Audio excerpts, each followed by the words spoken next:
El día de hoy, siguiendo el recorrido que nos propone Schneewine con respecto a la invención de la autonomía, que venimos nosotros ahora exponiendo, toca pues el turno a Thomas Hobbes.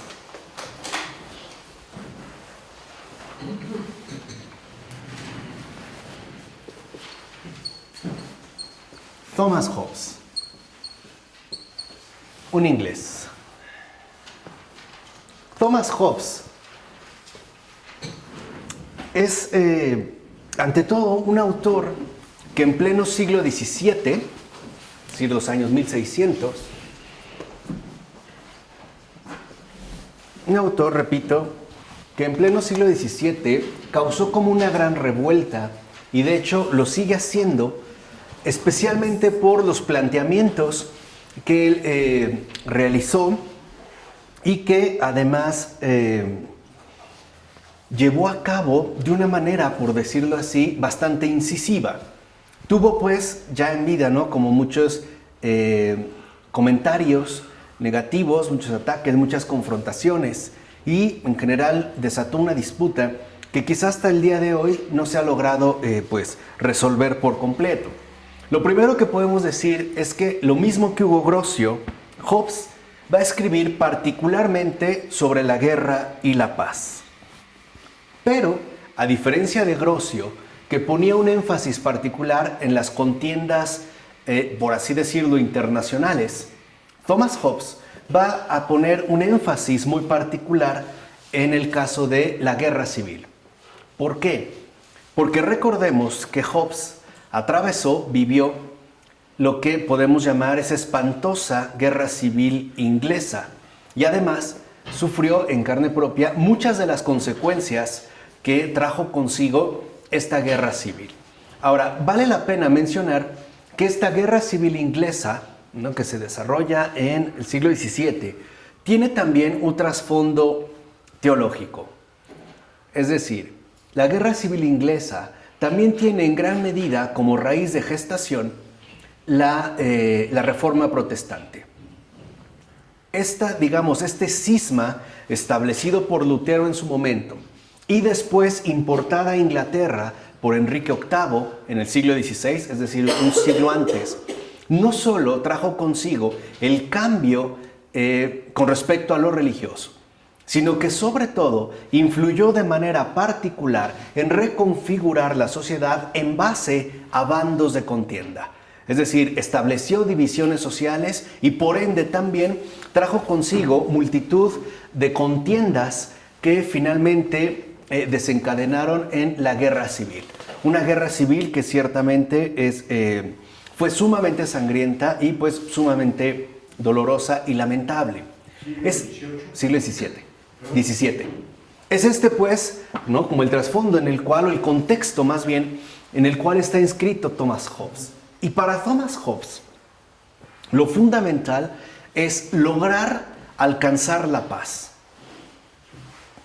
incluso al precio que sea. ¿Vale? Ya vemos aquí hay como pues un intento para tratar de poder alcanzar esta paz que ponga finalmente fin a la muerte, como él la llama en su obra fundamental, que se titula El Leviatán, ¿no? A la muerte, pues, como él la llamaba, violenta y prematura. En general, Thomas Hobbes va a mantener una visión mecanicista de toda la naturaleza. Por ejemplo, en De Corpore, del cuerpo, que es otra de las obras que él va a escribir, él sostiene que el cuerpo humano es una especie de máquina que únicamente se mantiene viva a partir de la circulación de la sangre. Por eso es tan importante para Thomas Hobbes que no literalmente haya derramamiento de sangre, cosa que estaba provocando en este caso la guerra civil inglesa. Ahora, para Hobbes, la filosofía es como el descubrimiento racional de las conexiones que pueden darse entre las causas y los efectos. O sea, aquí digamos que una de las cosas que destaca Thomas Hobbes son las relaciones entre las causas y efectos.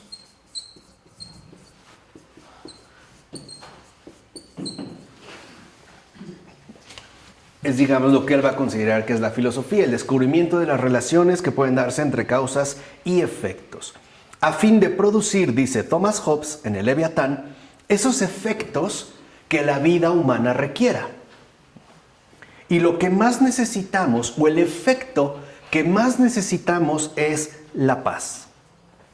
Por eso, el propósito que la filosofía moral nos busca transmitir es lograr evitar que nuestra sociedad se desintegre por medio de las presiones que ejerce la naturaleza humana.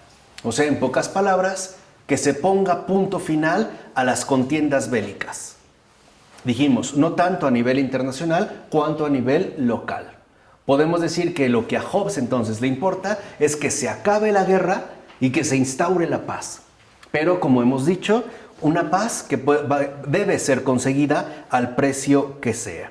Así, digamos que en su análisis ocupa una posición central la visión que él establece con respecto a las pasiones y los deseos. Entonces, en estrecha cercanía con las relaciones entre causas y efectos, Thomas Hobbes va a poner énfasis particular en las pasiones y en los deseos. Ahí es donde va a poner, digamos, el primer énfasis dentro de su posición central.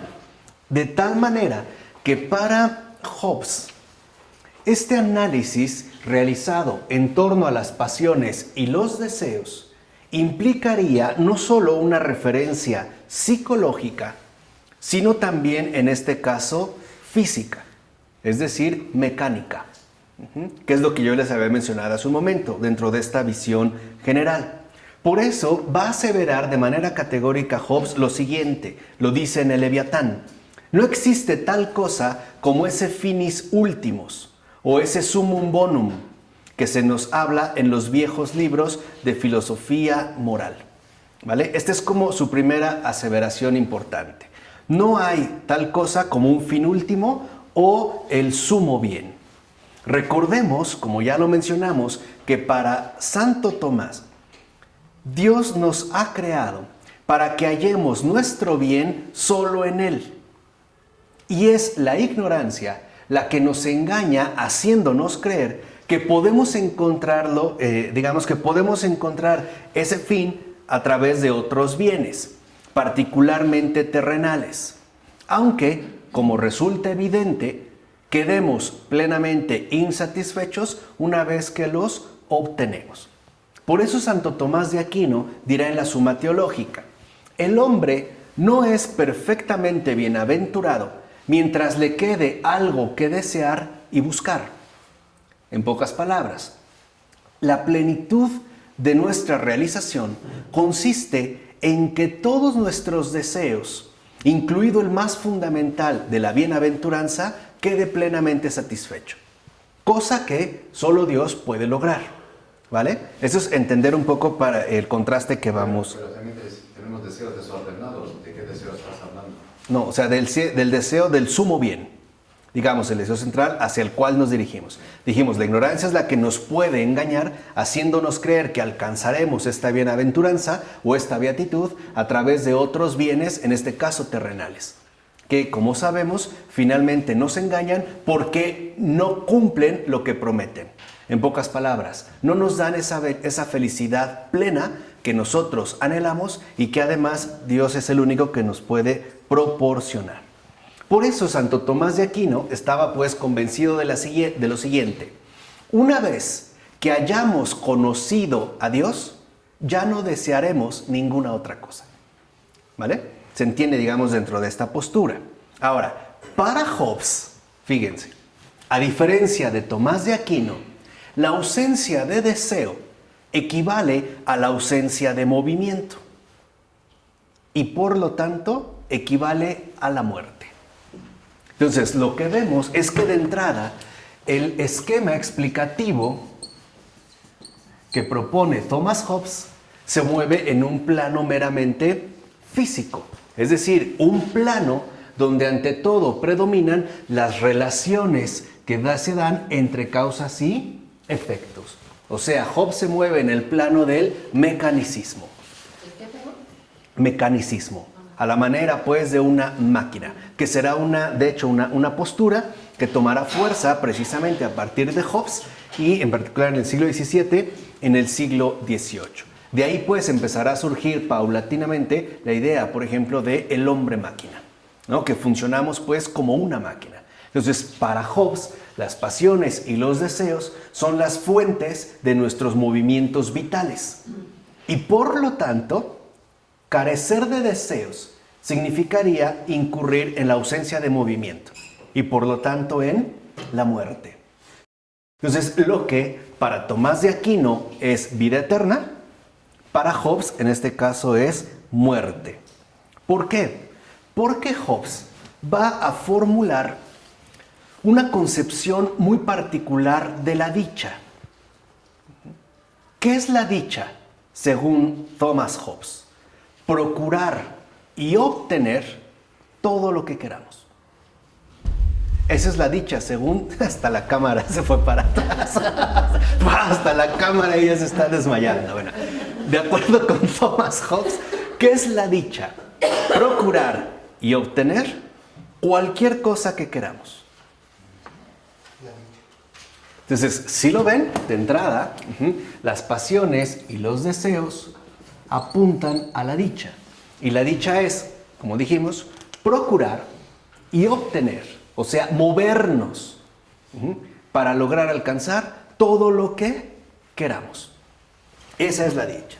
Y dice Hobbes en el Leviatán, porque mientras vivimos aquí, no habrá tal cosa como una perpetua tranquilidad de ánimo, ya que la vida misma es movimiento. Entonces, ¿qué es la vida? Un movimiento continuo y permanente de relaciones entre causas y efectos, donde el motor de dicha movilidad radica en las pasiones y los deseos que nos conducen a configurar la dicha. ¿Era ateo? Sí. Pero no declara, no tanto ateo, porque él dice creer en Dios. Lo vamos a ver ahorita, un poquito más adelante. Donde la dicha, entonces, dijimos, consiste en procurar y obtener todo lo que queramos. Ahora, los deseos, según Hobbes, son compuestos con un movimiento que va hacia o desde algo, deseo o aversión, y que conlleva un pensamiento que es de hecho el causante de estos movimientos. ¿Vale? Estamos hablando pues en términos, en este caso, como dijimos, físicos. De tal manera, dirá Hobbes, que nuestras palabras ensamblan las ideas que sacamos de nuestra experiencia con las conexiones habituales entre los movimientos y los pensamientos que los originan. En pocas palabras, ¿qué es entonces la dicha? Un mecanismo de satisfacción voluntaria. Esa es la dicha. La buscas. Claro, tú la procuras y tú la obtienes. Entonces, la dicha se empieza a ver ya como un mecanismo voluntario. Por eso, cuando alguien dice, por ejemplo, y vale la pena mencionarlo, que si sufres es porque quieres, ese es hijo de Hobbes, porque es lo que está diciendo Hobbes. Si tú no quieres ser infeliz, pues entonces realiza a cabo los movimientos necesarios, ¿no?, para poder procurar y obtener la dicha que anhelas. En este caso, la dicha que deseas. En pocas palabras, para Hobbes, si estás jodido es porque quieres. Eso es Hobbes, ¿vale? Ese es, digamos, lo que en este punto va sugiriendo. Por eso va a decir, vean ahora cómo lo reformula, que el apetito, con un pensamiento de alcanzar lo que se desea, se llama esperanza. ¿Ven cómo la empieza a mecanizar? O sea, la esperanza pues ya no sería algo teologal, ya no es teológica, es mecánica. Es simplemente un apetito que nos conduce a alcanzar lo que deseamos. Eso es esperanza. Dice, la aversión, con un pensamiento de que ese objeto vaya a dañarnos, se llama miedo. Al deseo de riquezas se le llama avaricia, etc.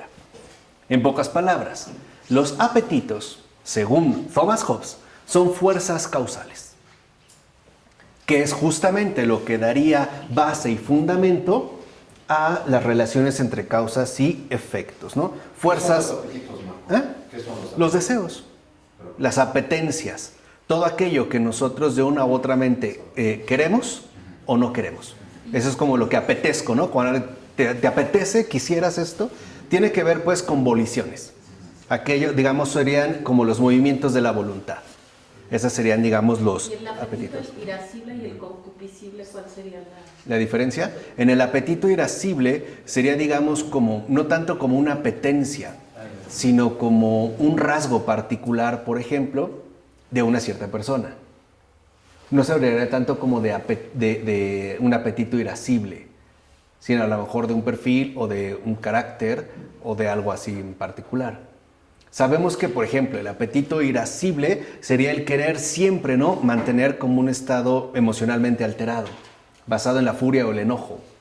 Mientras que el apetito concupiscible sería siempre la búsqueda de la autosatisfacción en todo, ¿no? Sería pues en este caso lo concupiscible. Así pues, para Hobbes, lo único que realmente importa son estas fuerzas causales. O sea, que nuestras apetencias son simplemente partes de nuestro mundo físico. Nada más. O sea, tanto la naturaleza como la realidad humana no son más que un gran mecanismo de movimientos complejos.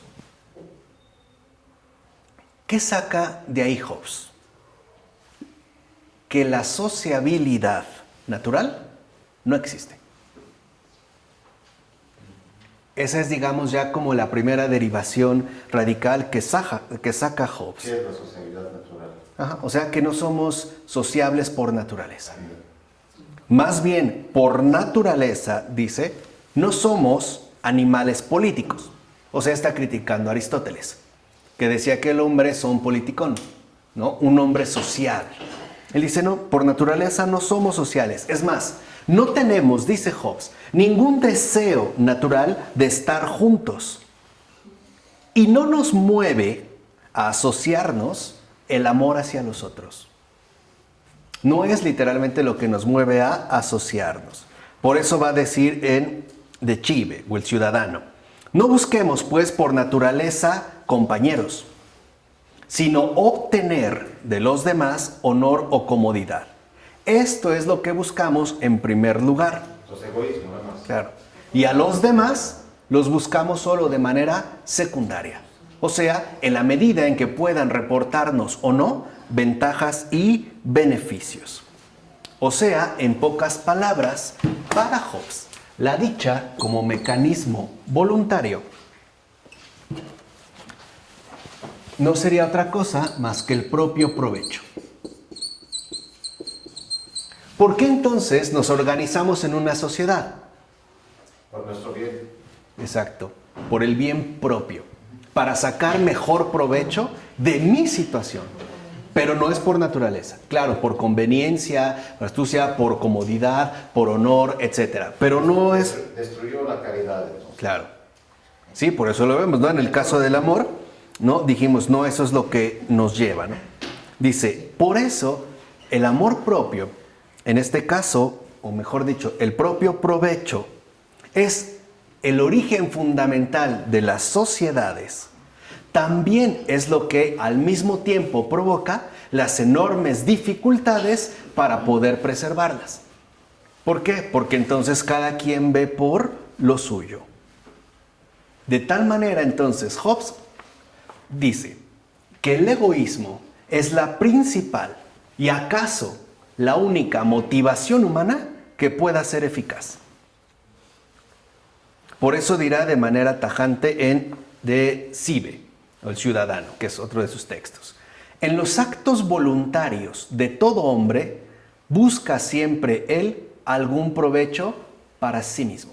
Sí, pero así viven los ateos. Así viven los ateos. Un ateo está contigo por el mismo. Esa es la vida de un ateo. Claro. Y esa es una doctrina atea. Sí. O sea, lo que dice entonces, en este caso, Thomas Hobbes, es que el verdadero resorte que pone en funcionamiento todo el mecanismo natural y humano no es más que el egoísmo universal. Esa es la base de todo. Entonces, para Hobbes, el propio provecho es finalmente el egoísmo universal, o sea, no solo ubicado en un individuo aislado, sino que es lo que a final de cuentas radica y anida en cualquier individuo. Entonces no provenimos de un acto de amor, de un acto egoísta. No, lo veremos igual hacia el final. O sea, a final de cuentas lo que está haciendo Thomas Hobbes es proponiendo la tesis de la universalidad innegable del egoísmo humano. Pocas palabras, somos malos. Por eso Hobbes, ¿no?, va a dar una frase que ha sido como mencionada y comentada muchas veces, donde dice que el hombre es un lobo para el hombre. O sea, es, digamos, ¿no?, finalmente somos fieras dispuestas a obtener su propio provecho y por lo tanto también a devorar a todos los demás. Vean, dice, cualquiera, y esa es como una de las aseveraciones que tanto le interesan destacar a Hobbes, cualquiera puede matar a otro y todos, sin excepción, somos vulnerables, especialmente cuando dormimos. Ahí seríamos más vulnerables. Quizá empujados por un deseo insaciable de seguridad, cada uno quiere ser superior al otro. Ni siquiera una abundancia de bienes materiales podría poner límite a nuestra perpetua ventaja de querer sacar siempre mayores beneficios sobre los demás.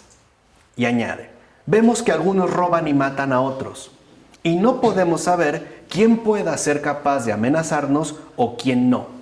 En pocas palabras, en realidad, siempre estamos temiendo a los demás. Entonces, no solo está la tesis del egoísmo universal, sino también del miedo. Acuérdense el contexto en el que él está, en este caso, anidando. ¿Cuál es el resultado? ¿Qué es esto que nosotros llamamos sociedad humana? Es la guerra de todos contra todos. Esa es la sociedad. No hay esperanza. Lo que nosotros llamamos naturaleza humana no es más que la guerra de todos contra todos.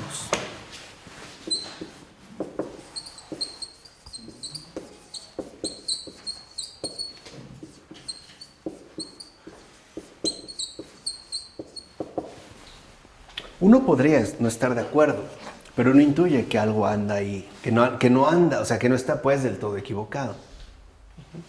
Y que muchos consideraríamos que, al menos dentro de su postura argumentativa, aquí hay algo pues que no es tan fácil de refutar. Sí, pero el pecado original, esa es la realidad del pecado original. Pero se le olvidó. Sí, sin gracia. No, se olvidó que no vivimos solo del pecado original. Claro. Nuestra fuente no es el pecado original. Nuestra fuente es el pecado original que está sanado por la gracia. Por eso él va a hablar del estado de naturaleza. Va a decir, nuestro estado de naturaleza, o por naturaleza, nosotros estamos insertos en una guerra de todos contra todos, porque los imperativos dominantes son el egoísmo propio que tenemos de obtener los mayores beneficios y el miedo a que alguien, en pocas palabras, atente contra nuestros propios privilegios. ¿Vale? Hay un más siempre por un menos, digamos, dentro de esta relación. Dice, por ello es que siempre buscamos protegernos a través de incrementar nuestro poder de manera constante. Y sabemos que todos los demás se encuentran en la misma situación. Entonces, sabemos que en el estado de naturaleza nos encontramos sin gobierno y que por lo tanto nos encontramos expuestos siempre a cualquier tipo de hostilidad o agresión. Aún, dirá Hobbes, aun cuando no estemos realmente peleando, nuestro temor hacia los otros es tal que eso impide o casi anula cualquier tipo de cooperación. Entonces, ¿qué es realmente lo que impera en principio? Caos. Eso es lo que impera, caos. O sea, ¿cuál sería la fuerza motriz del sistema? el odio. ¿Cómo Caín? Entonces, esta guerra se basa en un odio que busca obtener ventajas, pero también que teme a sus posibles contrincantes o enemigos. Por ello, Hobbes va a buscar ofrecer una salida a esta terrible condición. Para Hobbes, nuestro mundo no es el mundo caído. Vean, o sea, no es el mundo de la caída. O sea, Hobbes en el Leviatán rechaza explícitamente decir que tenemos una naturaleza pecaminosa. O sea, no hay pecado. Esto no es pues por culpa del pecado, sino que lo que hace ahora Hobbes es ofrecer una teoría explicativamente científica de los factores, ¿no?, que conforman el problema que tenemos que aprender a resolver. Por decirlo de otra manera, esta es la máquina, estropeada en principio. Ahora lo que tenemos que hacer es repararla.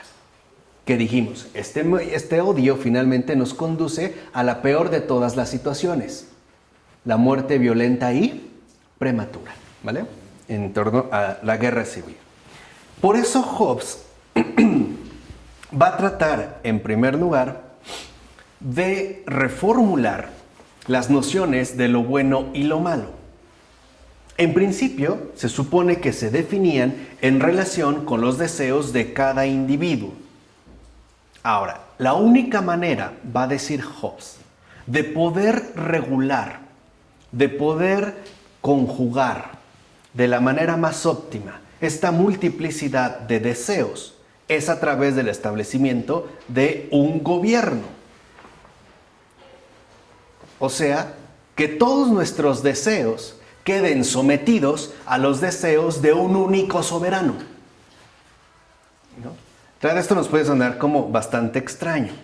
De tal manera que entonces el soberano sustituya los deseos discordantes de los ciudadanos y sirva como pauta para saber lo que es bueno y lo que es malo.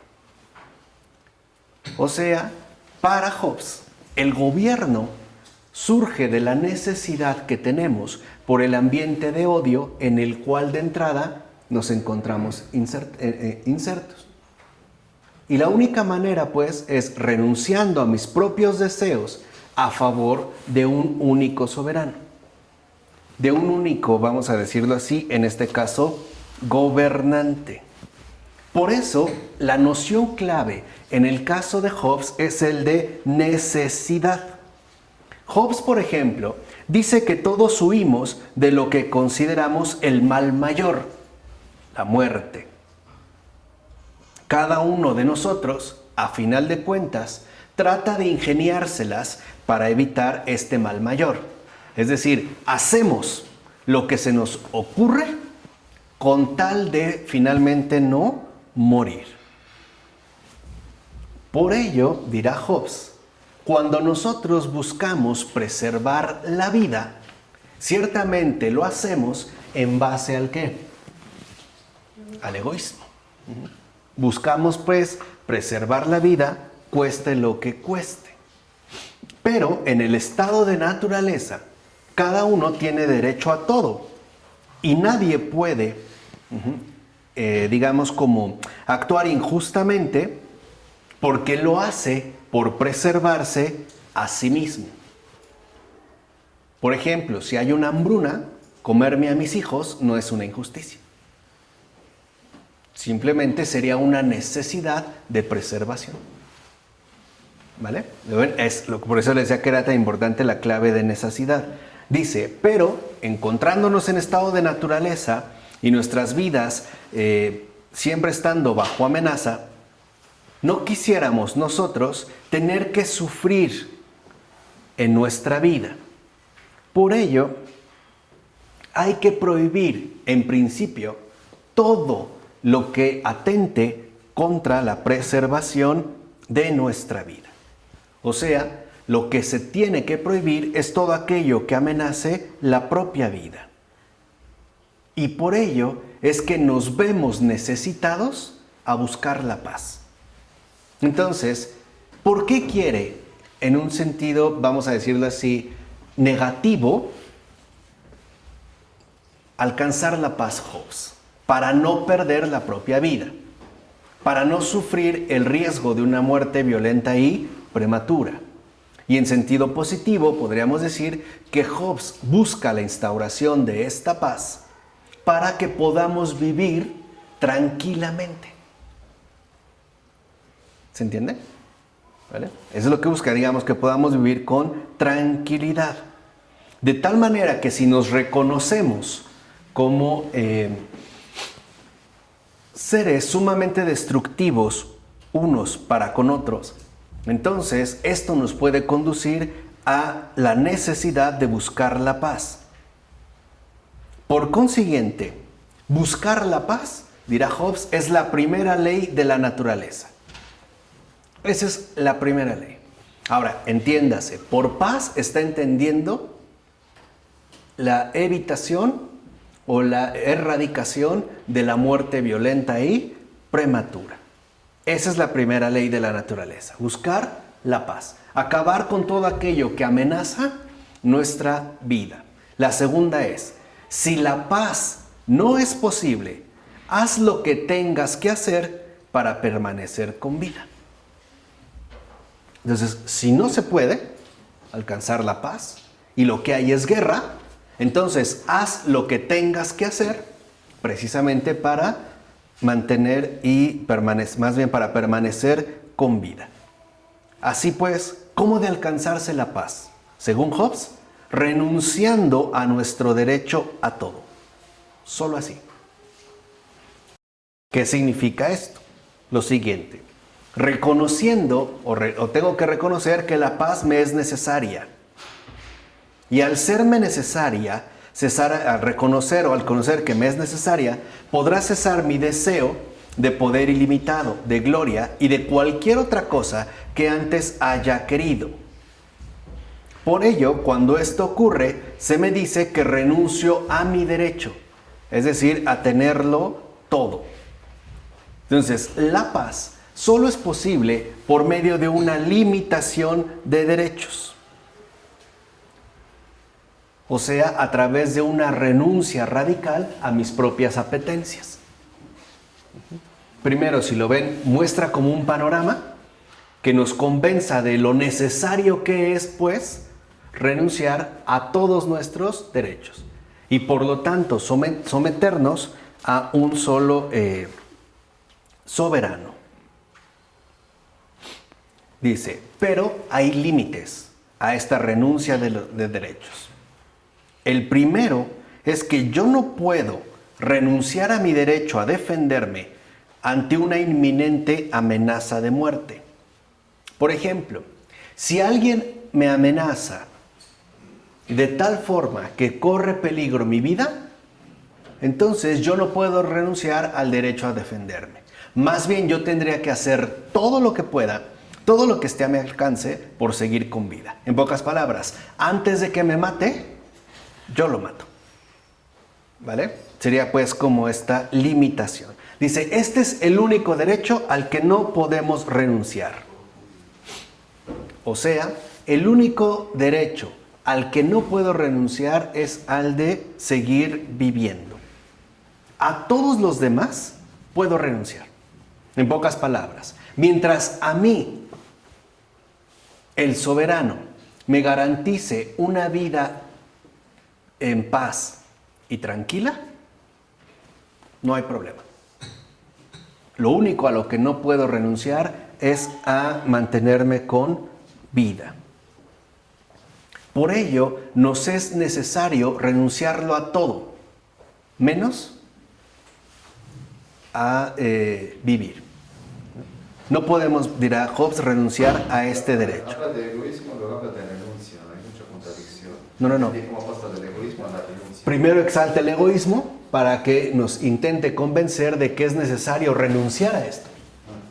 Por eso habla del estado de naturaleza. Dice, es esto, así están las cosas y es a esto a lo que nosotros debemos renunciar. para que podamos dar paso a una sociedad pacífica o a una sociedad pacificada. ¿Cómo se alcanzará? Renunciando a todos mis derechos, o sea, convirtiéndome plenamente o cediendo todos mis deseos a una sola figura, en este caso a la del único soberano. Por eso, ¿a qué se reduce la moral? Pues a un mecanismo de supervivencia, a tratar de conservar la vida, sea de la manera que sea. Todas las demás, digamos como condicionantes morales, siempre estarán vinculadas a esta única necesidad de supervivencia. Por ende, va a decir Hobbes, que es la razón la que nos puede ayudar a entender la necesidad que nosotros estamos temiendo. Y así cuando Hobbes, por ejemplo, considera que es la razón la que nos muestra la moral, o sea, nuestra necesidad de supervivencia, es también la que nos puede mostrar el respeto y la veneración que debemos a Dios. Fíjense, habla de Dios, dice, tememos el poder de Dios sobre nosotros. ¿Por qué creemos que puede otorgar bienes y males eternos?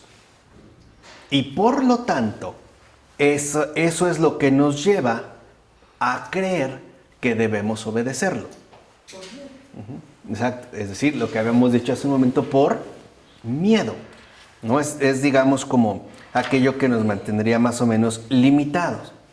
Pero, dirá Hobbes, no debemos suponer que cada individuo deba ser el intérprete de las leyes de la naturaleza. Hobbes explica que no hay doctrina alguna de lo justo y lo injusto, de lo bueno y lo malo, fuera de las leyes establecidas por cada estado. O sea, no hay realmente universales. Más bien habría causales. Habría causas aplicadas a ciertas circunstancias concretas, ciertos estados, que darían pues pie a la obtención de determinados efectos. Así, por ejemplo, el homicidio, a lo mejor en algún estado, estaría plenamente o moralmente concebido si es que lo entendemos en orden a la supervivencia. Por eso va a decir Hobbes que cada cual debe obedecer las leyes de naturaleza tal como las especifican las leyes positivas. En pocas palabras, la verdadera ley que debe imperar para nosotros es aquella que el gobernante establece. Y no hay ninguna otra ley que debamos obedecer. Por ejemplo, si la ley mosaica me dice no matarás, pero en mi circunstancia concreta impera la ley matarás para que puedas seguir con vida, por ejemplo en una guerra, entonces es esta ley la que me obliga, ninguna otra. Si lo ven, sigue siendo también parte del propio ¿qué? Egoísmo, ¿no? Se está pues como localizando. Ahora, no dice Hobbes que debamos aceptar que las leyes de nuestro respectivo soberano son justas. Dice no. Incluso puede ser que no sean justas. Tal vez no puedan preservar la paz, pero ninguna ley puede ser justa porque hemos hecho un contrato que de entrada nos obliga a la obediencia. Entonces no tendríamos pues motivos para apelar al juicio privado. Estamos sometidos pues a un poder que nos debe garantizar a costa de lo que sea el conservar la vida. Es justo a lo que él le llama la ley positiva, lo que hoy nosotros llamaríamos simple y sencillamente el código jurídico o el derecho a grandes rasgos, ¿vale? Para Hobbes, por eso la conciencia no es en sí misma fuente de conocimiento y mucho menos de revelación. La conciencia es el juicio particular de un individuo. Pero la conciencia no puede ser nuestro soberano supremo, puesto que cuando renunciamos a todo, también renunciamos a nuestro derecho a tomar nuestra propia opinión para hacer evaluación de la situación. O sea, en el caso de Hobbes, lo importante es no pensar. Simplemente mantenerse instalado en las relaciones mecánicas entre causas y efectos. No pensar, simplemente no, digamos, como funcionar. Por ello va a decir Hobbes que los súbditos han de tomar su respectiva moralidad de sus gobernantes. Y estos gobernantes, precisamente dependiendo cada estado, serían aquellos que ejerzan su dominio sobre todo lo demás. ¿Qué es entonces lo que está buscando realizar Thomas Hobbes? Demostrar, según él, las bases científicas de la ley moral. O sea, reduciéndola pues a relaciones entre causas y efectos.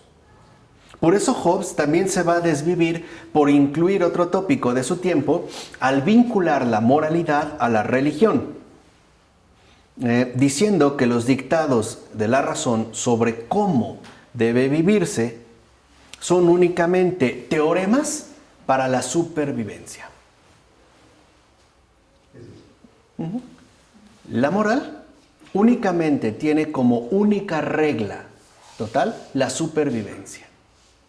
Y al vincularla con la religión a través de una especie de base científica, también podría ponerse en orden a esa misma línea, es decir, a la misma línea de la supervivencia. Por ello, va a decir Hobbes que es impropio decir de Dios que tiene un reino que incluye toda la creación, o sea, de lo animado y de lo inanimado. La ley de Dios, la ley de la naturaleza propiamente dicha, va dirigida a nosotros y no tiene contrapartida alguna en el resto del universo. En pocas palabras, la ley, la única ley de la naturaleza, que es de acuerdo con Hobbes, la ley de Dios, está dirigida para nosotros. ¿Por qué? Porque somos malos. Y es la manera, pues, de entender la necesidad que tenemos de llevar a cabo lo que Hobbes está proponiendo. Pero de ahí no debemos seguir que debamos entender a Dios. Y menos aún que pretendamos ver justicia en sus obras. Vean lo que dice en uno de sus escritos.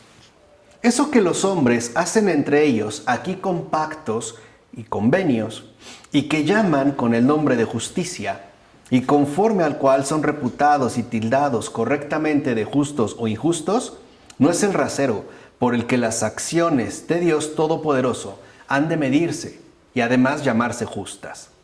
Lo que Dios hace se vuelve justo tan solo porque Él lo hace, por el simple hecho de que es Él quien lo ha realizado. Justo sí, si es en Él, mas no siempre es justo si es en nosotros. ¿Qué está aquí sugiriendo entonces Thomas Hobbes? No existe solución para el problema del mal.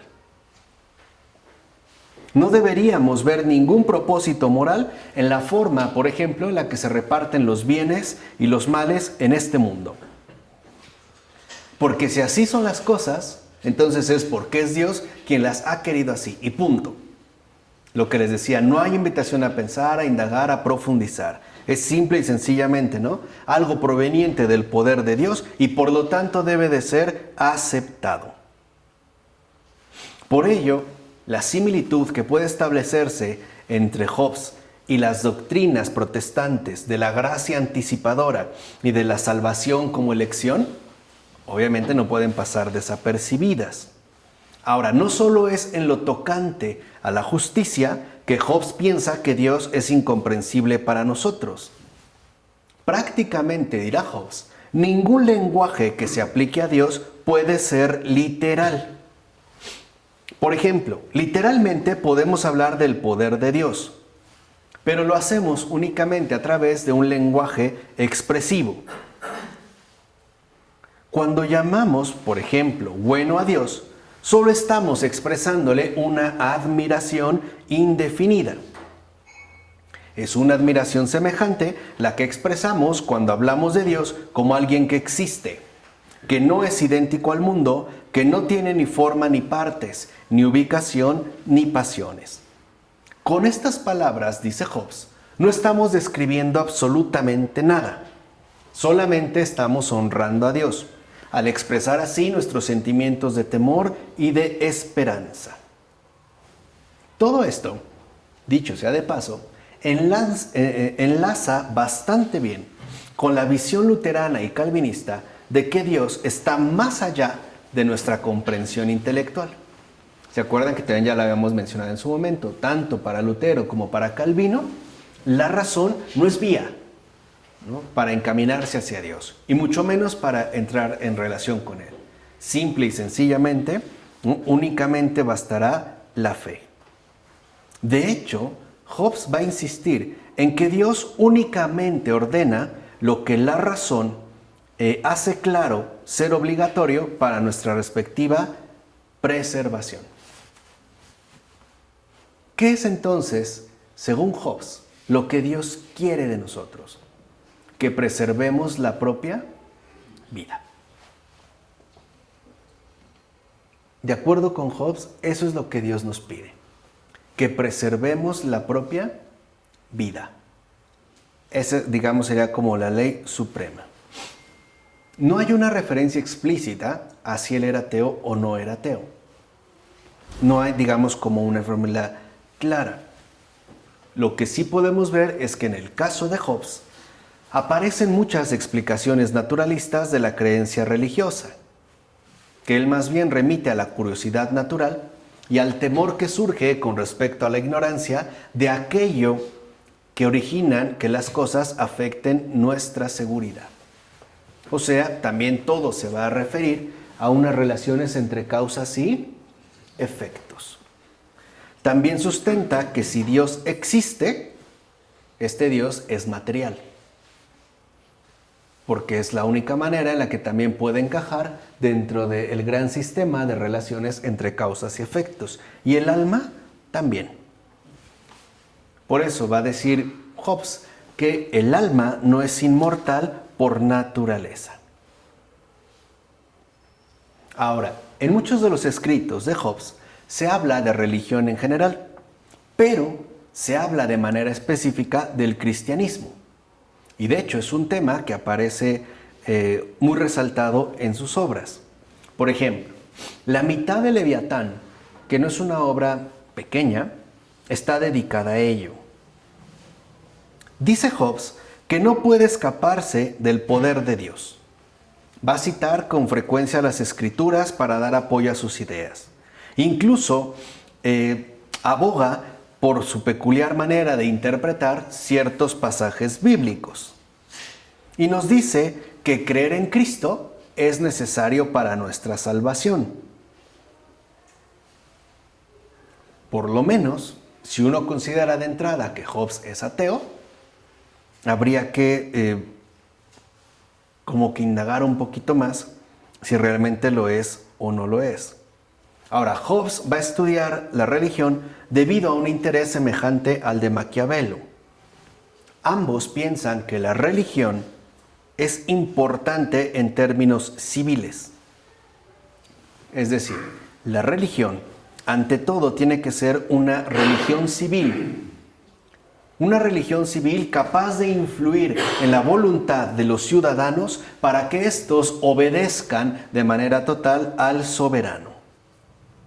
Por eso el propósito de Hobbes es presentar de la manera más consistente posible una teología que refuerce la necesidad de obedecer al gobernante. Pero ya sabemos, al gobernante terrenal. Y a diferencia de Maquiavelo, Hobbes hará un gran esfuerzo para demostrar que la religión civil apropiada puede ser el cristianismo. Mientras que Maquiavelo, como lo mencionamos en su momento, optaba por el paganismo. Ahora, no es de sorprender que Hobbes rechace explícitamente el cristianismo católico y romano, porque lo ve como una de las raíces fundamentales de la guerra civil. en este caso, digamos, lo ve también como una de esas fuentes. Sobre todo, teniendo en cuenta que se presentaba también una rivalidad entre el catolicismo y el protestantismo, lo cual pareciera que a Hobbes le daba pues también como oportunidad de ensalzar más la necesidad de superar el odio por medio de una vía civil, ¿no? Digamos por medio de una mera gobernanza. Algo que sí parece claro en Hobbes es que él va a abogar por una especie de cristianismo minimalista. ¿A qué se reduce el cristianismo? ¿O qué es lo único necesario para ser cristiano? La fe en Cristo y la obediencia a las leyes.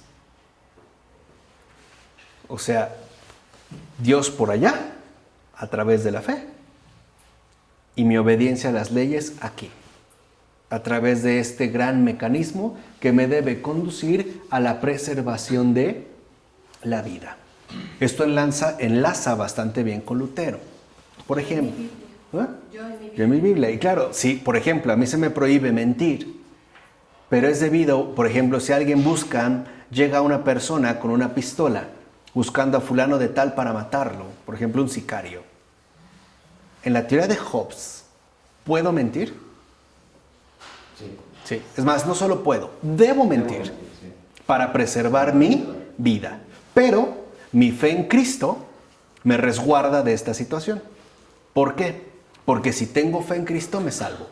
En pocas palabras, Dios por allá de una manera, pero aquí las cosas son ¿qué? De otra, que es lo que le permitía mucho a partir del protestantismo. Por eso la obediencia al soberano es fundamental. La conclusión, pues, más importante que puede sacarse de todo esto es la siguiente. No se nos puede ocurrir jamás que Dios mande la desobediencia al soberano.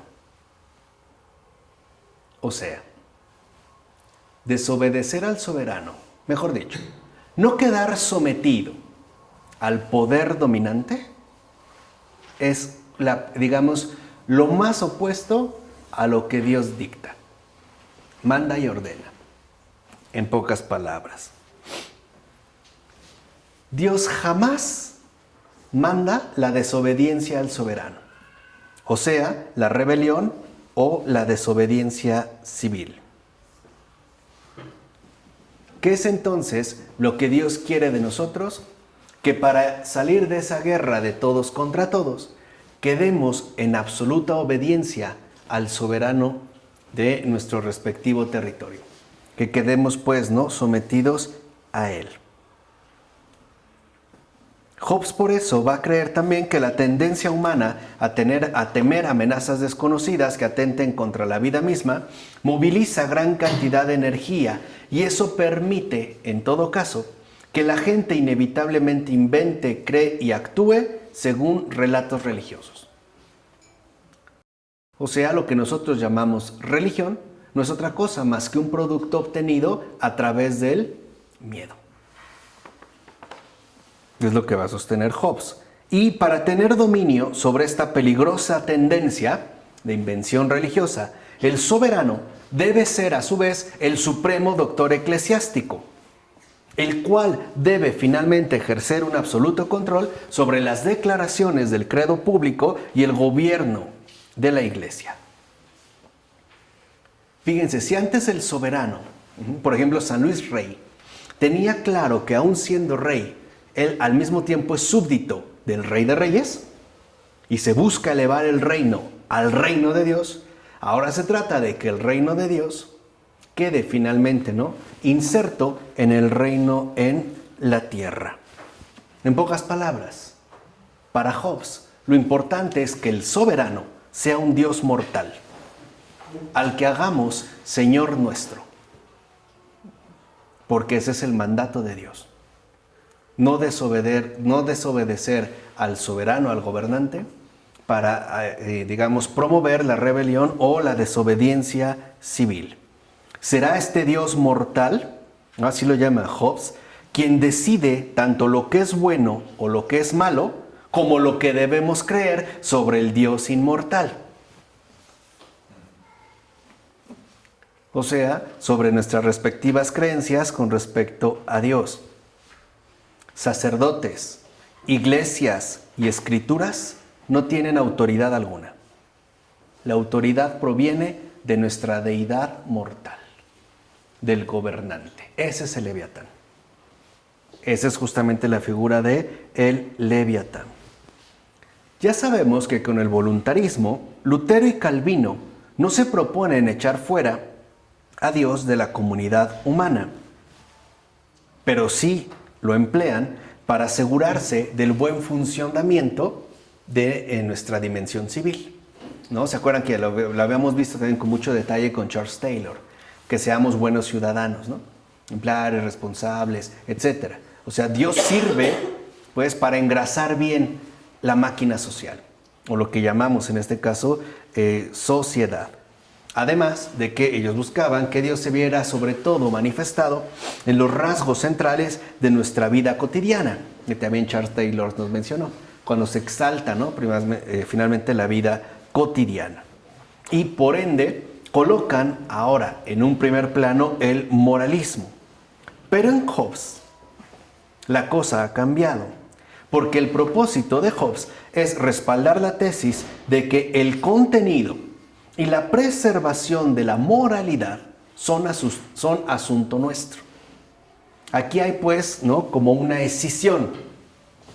Lo que hagamos aquí es válido, es más, es necesario, lo cual puede estar en perfecta consonancia con lo que nosotros creamos allá. Es tanto como si Hobbes supusiera que Dios nos ha enseñado unas cuantas palabras y a partir de ahí aprendimos todo lo demás. Aprendimos cómo seguir adelante. Ahora ya somos capaces de elaborar las cosas por cuenta propia, sacamos deducciones y aceptamos la estructura siempre y cuando esta estructura sirva a nuestros propósitos. Nuestras palabras, dice Hobbes, no son las de Dios. Nuestros propósitos no son los suyos, porque como dice Hobbes, Dios no tiene fines. Nosotros sí. Y si nuestro fin como tal es la preservación de la vida, entonces nuestros modos operacionales serán completamente distintos. En síntesis, para Hobbes, Dios no es uno de los nuestros. Dios literalmente no es de este mundo. Y así es como se tiene que quedar. Por eso, si Dios no es de este mundo, nosotros tendremos que organizar el mundo a través del sometimiento a un único Señor.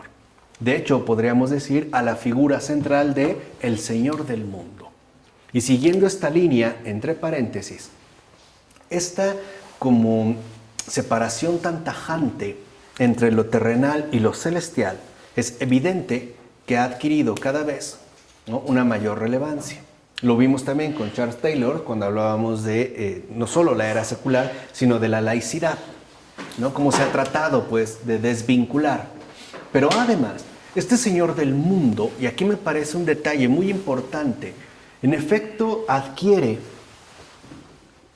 una careta bastante atractiva de pacificador.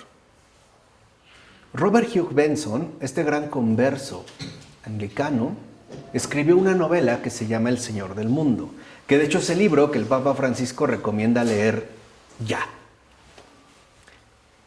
Robert Hugh Benson escribe El Señor del Mundo, no se las cuento, prefiero que la lean, que la disfruten, pero lo que quiero resaltar es que el Señor del Mundo no aparece como un destructor y promotor del caos, sino el Señor del mundo que ahora busca precisamente sumir al mundo entero, ¿no?, a niveles globales. De hecho, Hugh Benson ahí es muy visionario. No solo es visionario, es profético. Este Señor del mundo aparece pues como una figura luminosa y sobre todo pacificadora. En pocas palabras, el demonio ya no llega con cuernos, sino con saco y corbata. Ya no habla de guerra y destrucción, sino de paz y tranquilidad. Es ahora el gran pacificador. Y por eso todos caen finalmente, ¿no?, en las redes de sus encantos. Léanlo. Pero esa es una visión promovida desde Hobbes. El soberano en esta tierra no tiene que ser violento. Tiene que ser pacificador. Tiene que ser, pues, el mensajero de la paz. Por eso Jesús no es el príncipe de la paz. Es el príncipe de este mundo. Es ceder del trono, de tal manera que quedemos libres de la violencia y de la muerte, para que podamos vivir cómodamente y de manera tranquila, preservando, cueste lo que cueste, la propia vida. Aquí es donde se ve el perfil satánico de esta apuesta hobbesiana o de la propuesta de Hobbes. No es casual que haya generado, como nosotros dijimos, muchas reacciones, porque Dios queda simple y sencillamente fuera de juego. La moral ahora se va a configurar en torno a la obtención de nuestros propios intereses y beneficios. Pero eso sí, necesitamos un gran soberano, el gran pacificador, el Padre de todos los pueblos, que por fin ponga punto final a las disputas, a las matanzas y a las guerras en cualquier parte de este mundo. Tú escucha los discursos de cualquier mandatario alrededor del mundo y verás como todos siempre hablan de paz y hablan de llevar la paz y hablan siempre de paz y paz. Son también pacificadores, o sea, ya sabemos para quién trabajan. En nombre del Padre, del Hijo, del Espíritu Santo. Amén.